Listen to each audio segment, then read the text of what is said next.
A Marea Atlántica é chave para a aprobación dunhas contas progresistas e, entendendo ese papel clave, destinaremos os nosos esforzos a seguir abrindo portas, as do benestar da maioría.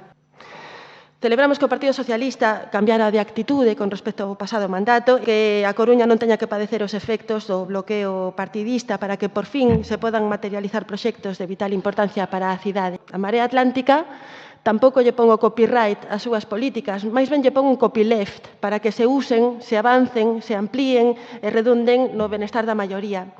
Pero tamén lles pon deberes, o de cumprir os acordos recollidos, non busquen excusas, do mesmo xeito que fomos xenerosas no deseño e aprobación dos orzamentos, seremos estritas tamén na avaliación do seu cumprimento.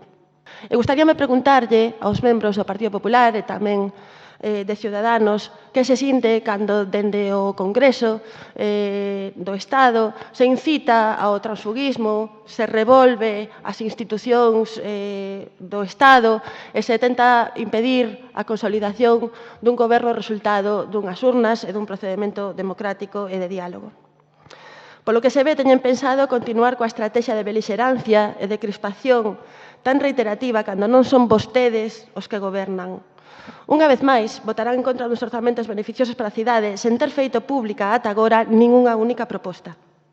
Nós tamén apadecimos neste salón de plenos, onde fomos testemunhas de actitudes antidemocráticas que poñen en risco a convivencia pacífica.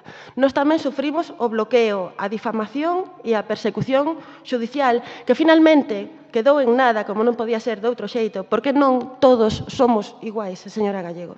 Seguimos agardando as súas disculpas.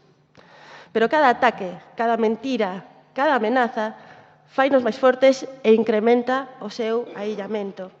A aprobación dos orzamentos é unha boa noticia dentro e fora da Coruña. E dentro e fora da Coruña volveremos a atoparnos.